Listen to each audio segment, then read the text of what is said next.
Team news, please, Frank. Mason Holgate, Yerry Mina, are they ready to be involved yet at all? Yerry had a small issue in his rehab last week, so he won't be. Mason is in the squad, so yeah.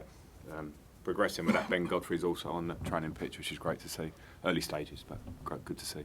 Every week we seem to ask you this, but Dominic Calvert-Lewin, is it still a case of being careful with his minutes, or do you think you can let him go from the start now? Well, yeah, a bit of both, because I referenced it, as you say, you ask me every week, and I referenced it the last time you asked me, in terms of we've got to be careful with Dominic coming back in terms of probably the training, making sure that we sort of gradually bring him in, but as quick as possible. It's a fine balance, that one. But yeah, he's certainly getting to the stage when you think that we've got 2 games in 3 days now coming up, that hopefully we can get more minutes out of him. Is it a fine balance for himself as well, because he's got that motivation to make the England World Cup squad. He sees the kind of momentum building and people talking about Ivan Toney at the moment as well. And if he is getting game time with you regularly and he's shown his top form, then that's obviously great for you because of his motivation as well, wanting to get into that England World Cup squad. Yeah, it's human nature, and I think it's the natural mentality of top-level players. They want to play for their countries, but the rules are, the first thing is you play well for your club to get there. And because of Dominic's injuries, that's probably, put him in this position. My feeling is, because I work closely with him, if he would be fit and playing regularly, then he'd be making a great case, of course. So it's step by step for us at the minute. Dominic is an England squad player. He's been in that squad many a time and played. So can we get him fit, get him on the pitch for us first? Great. Hopefully see what he can deliver for us. And then, of course, he gets himself into that question. Do you feel there's still time for him then? I don't know. It's difficult though, isn't it? I mean, with it being so tight. Sure, and it's not my decision, is it? My focus is purely on getting Dominic in the best condition and obviously playing well for us. Any further thoughts on the penalty from Sunday? Because obviously we heard the view that Harry Kane initiated the contact. So there's been 2 sides to it. What's your view now that you've been able to see it back? I thought it was smart play from Harry. It was a mistake from us, and Jordan saved us many a time, and he's a high level goalkeeper, top bracket in the world for me. So that outside, because of what he's done for us, I think Harry was smart, and that's not a criticism either. I think that's football sometimes, and good players know when contact's coming, and I think it probably was just about a penalty when I look at it with as neutral an eye as I can have. Do you even have to speak to Jordan after something like that, because his standards have been so high for you in your time here? No, I don't, because I know his training levels, I know his mentality, I know what he puts on himself, and the goalkeeper is the one position in the team where you hold that responsibility. It's difficult because the smallest of errors can be critical in a game. But as I say, I just reflect on what he's done for us many a time. And I know how he'll be feeling about it, so it's not one to broach at all. You said after the game against Spurs, it's where we are. I mean, what have the last 2 games really told you about where you are as a squad, and what further steps you need to take? Well, every game tells you something, and particularly when you're in the early stages of building. But we are clearly, the players we brought in that have gone straight into the team. The midfield is new.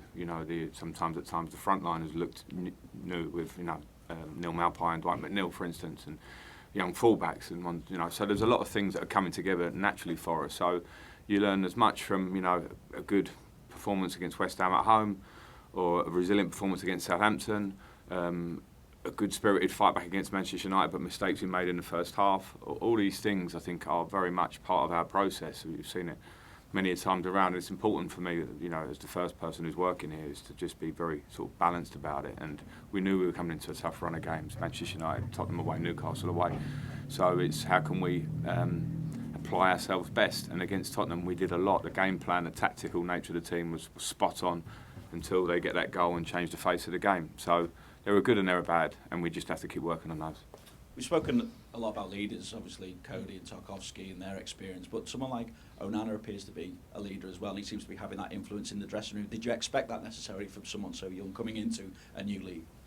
Yeah, I did expect it, because from my early conversations with him, it was clear he had a big personality and was a very driven young man. And I've played alongside, worked with those type of players before. The reality is at 21, I was at Chelsea. I think Kevin De Bruyne was maybe 20, 21. I'm picking Belgian players because it's a clear relation to Amadou, but Romelu Lukaku was of a similar age. And then you look at what those two have done in their careers. I hope and I feel that Amadou will have his version of that. So what I'm trying to get at is there'll be things that he can learn about how he sort of really directs all of that personality and talent that he has. And that's probably my job to work closely with him. But what we've seen on the pitch so far, hopefully for me, is just a start, because I've got a huge amount of belief in him, and I'll try and help him in how he takes that forward. Seems a bit more outgoing than someone like Kevin De Bruyne, the way he reacts to the crowd at Goodison. Yeah, and as I say, every personality is different, but I remember Kevin, to be fair to Kevin, is one of the best players in the world.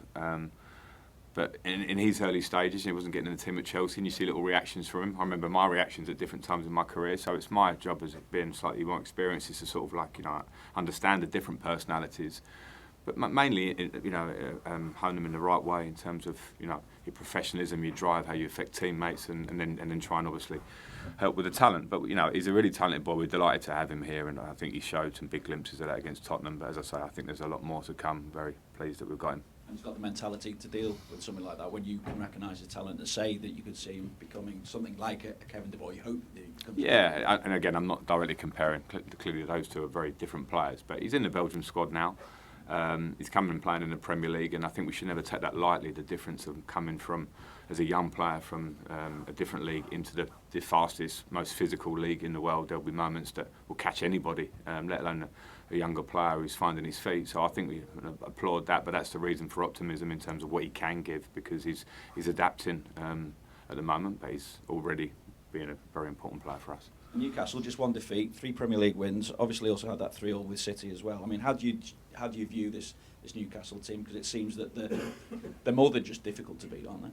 Oh yeah, of course you have to respect them, because they're a really good team. They've got fantastic coach, staff, a lot of detail. I'm sure, just from the outside, really good players. Recruited really well in the last 2 windows, and of course the new funds they have, I think they want to direct it well. They've brought in a great director of football. So there feels like there's a real plan and a vision to what they're doing, and we have to respect that and understand we're in for a very tough match, because they're a good team on all levels. Contrasting games last season, wasn't it? Obviously up there compared to the night at Goodison where Alex Iwobi scored so late on for you. Yeah, and a bit like people ask me about Tottenham, it's so different. We're different this year. They're different. They maybe feel like they've moved on steps. We feel like we've moved on steps. Last year we went there, and it was difficult for us, and we didn't really have impact in the game, and we had a few of those away from home where we didn't have maybe energy, legs, personality to not dominate games, but really contesting games. We're showing much better signs of that, so hopefully we can continue with that. Thank you. Frank, when you look at Newcastle and the trajectory they've been on over the last 11 months now with Eddie Howe in charge, do you see parallels between the assignment you've picked up here and what he's been able to achieve up there? Not quite. It's a different situation. As I say, it's not, and this is not for me to focus on Eddie's situation, because I don't know. When you do this job, you realise there are a million things you don't know from the outside. But what is clear is their situation, and probably things that have happened with us, with coming in and the squad and really fighting off relegation, Richarlison leaving, trying to rebuild in different ways. It's different situations completely, but as us as coaches, we're working just to try and get improvement. That's all you can do every day. I mean, one of the first few games, I think I'm right in saying, you had in charge was away at Newcastle, wasn't it? Which was an eventful game in itself. How far has this group now come from where they were that night to where you're trying to get to now? Well, we've come a bit of a distance. It's really hard to, put it on the scale, because where do we want to get to? Of course, everybody wants to go into Europe and go contest for cup competitions, but at the moment we know that we're more focused on the here and now, because the next game's always the most important one, and we know there's a lot of improvements to be had because the team is pretty new still in lots of players. I've said that before.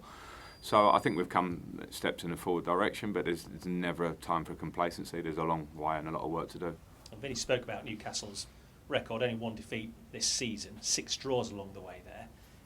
If you're trying to chart progression, is that it? Showing a bit more resilience, digging out points when previously you might not have done? Yeah, and we've done that this year, to be fair, as Newcastle are doing there. You become more robust as you improve, I think. And there's always balance of recruitment and work on the training pitch. And we've both had our different versions of that, and Newcastle are a robust, hard-working, physical team, as well as quality. And I always admire that in a team when they have those attributes. So we feel that we have those as well, but we're probably, we know we're steps behind in terms of of where Newcastle are and where we are, because we just know where we're at. You can feel it in the club, but there is a level of optimism around, because I think people see little shoots of improvement. But our job, as I say, I keep saying the same thing, is to just keep working. And with this game, it's just a very tough match in front of us. Very tough match, a tough crowd, an evening game. There is always going to be a big atmosphere, so let's show some personality there. And I suppose it's epitomised in the league table for all that everyone talks about Newcastle's progression. If you were to win this game, you'd only be 2 points behind them in the league. Yeah, and that's the difficult thing about looking at the league this time of year, because it's so close that, you know, we've been through a couple of tough games there and we don't get the results we want. And from everyone getting excited, people go, oh, that looks different. So I wouldn't put too much on that at the minute. We certainly have to have a bit of a longer term view and purely focus on what we can do, which is look at our own performance and kind of try and push the table to the side a little bit. We had enough table watching last year to last us a lifetime in the last few months, you know, looking at results, looking where we are, and it was desperate. At the minute, if we can just focus on what we can control and work, then hopefully we won't have that sort of desperation in the future. Thank you. Thanks. Thanks, Rich. We'll go to Ian Kennedy at Radio Merseyside. Hi, Frank.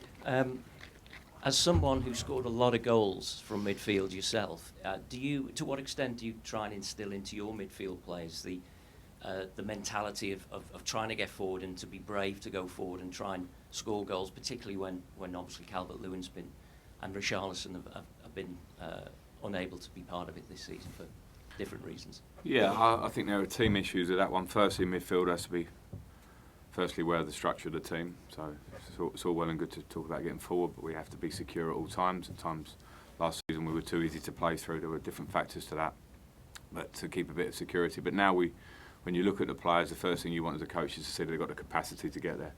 And our players now, we do have capacity in midfield to arrive. Then the next thing is, okay, the quality, the finish, the clinical, the mentality.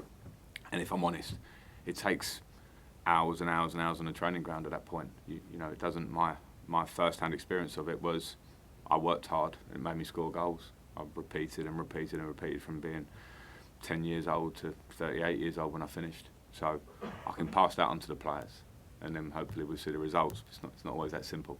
And you mentioned that optimism there. Is that still there? You had a lot of momentum going into the United game, a couple of defeats now. How fragile can that confidence idea be, and do you have to kind of keep everyone lifted, or are they still at that point where they have got that confidence? We're stronger than what we were last year for obvious reasons, because, you know, the club were tense. You know, we were, you know, it was that situation. Now we're different, and I don't think anybody expected this to be a straight line in a positive direction. It's the Premier League.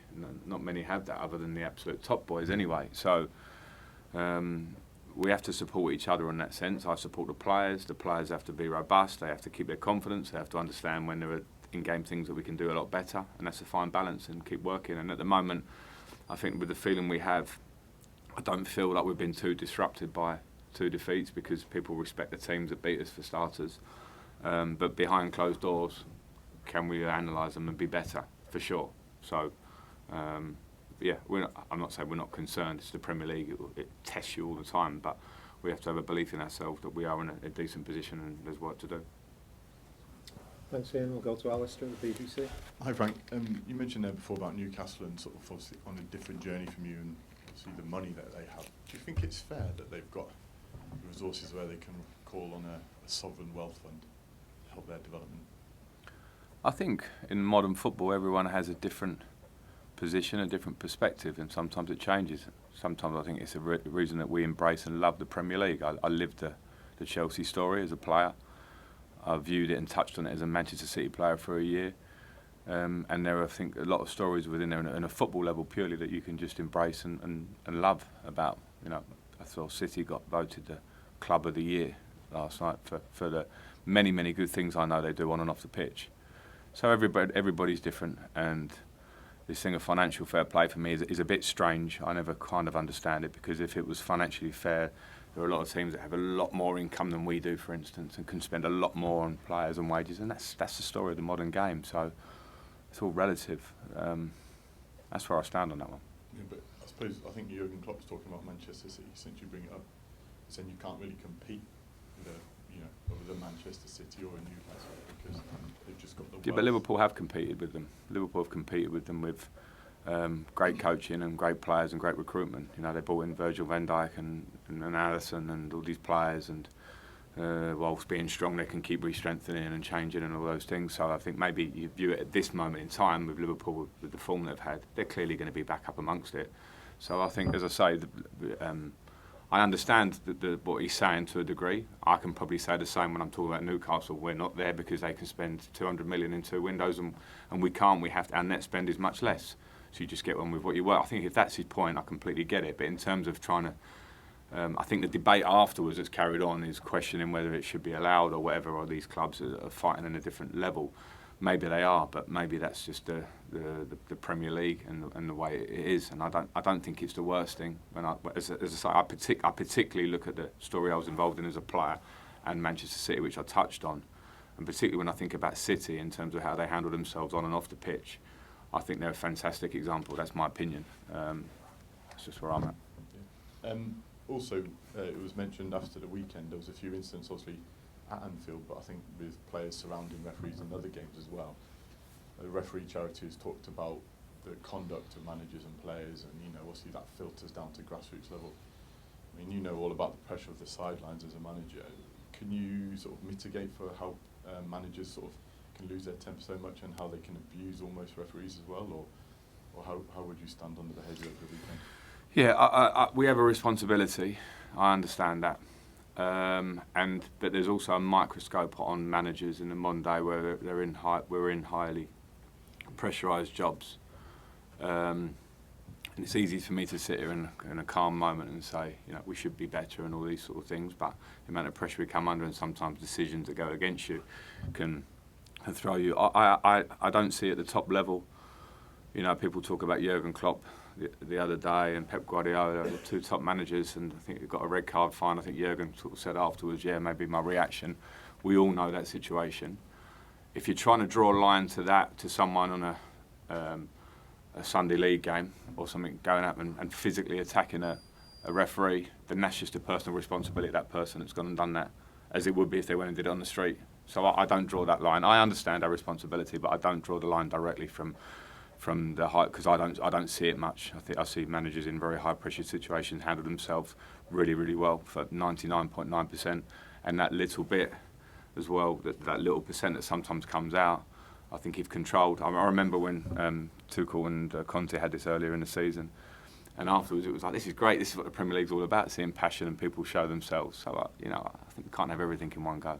Do you feel like the nature of the Premier League at the minute, the amount of money that's involved, maybe the games, the run of fixtures, the pressure from the media spotlight as well, do you feel like the pressure on managers has increased over the last few years? Yeah, for sure. I think you see it every day. I think there's a fascination about who might get sacked next and all these things, and we have to feed the media train. I listened to it on the way into work this morning, talking about managers who are working in circumstances that nobody knows, difficult circumstances, pressurised job, and people are casually talking about who will be sacked next, and I think that's where we're at, and it's a bit unfortunate. I'm not trying to change the world by saying it, it's just a reality of what we're in. And that feeds into maybe a time where the pressure just gets too much on the sidelines, potentially. Yeah, maybe. I don't know the direct relation to that. Everyone handles these things differently, but it's just a reality of the job. And I'm not complaining too much. If people say you're well paid, you're in a great job, you should be proud to manage Everton Football Club. Absolutely, I am. You have to understand it comes with it. But sometimes the runaway of it, I think, is just a little bit much. Because, as I say, when you work in a job, you do understand there are a lot of things on the outside that are not seen, and very easy for say. Someone in the media to casually comment on things when you don't know quite about them, and I think that can run away of itself. But we do choose this job at the same time. Okay, thanks. Thanks, Alistair. We'll go to Carl Markham at the Press Association. Hi, Frank. Just one on Jordan, please. Going to Newcastle as a former Sunderland player, he often is the target. Well, he is a target for quite a lot of abuse and such from the fans. And he has in the past admitted that atmosphere sometimes got to him, but he's also then spoken subsequently about working on his focus and his concentration. I'm just wondering, you've worked with him now for 10 months. What can you say about that side of his game? Because we can all see the quality he has in terms of his goalkeeping on the pitch, but he specifically has spoken about his focus and his concentration. He's just a really mature man for me, and maybe he has matured. I didn't know him well before I got here, so it's hard to to maybe see what that development is. But what I see and what people tell me, work closely with him, is his maturity, and it's more than normal for a young player to go to a place where you get stick or criticism from because he's a Sunderland boy in their low to mid-20s to be affected by it. It's very natural. I actually experience similar, and as you get a bit older, you mature, you understand it, and then you actually end up performing better because you don't put the pressure on yourself. So I think probably Jordan has gone through or is going through that process, and it's more than normal.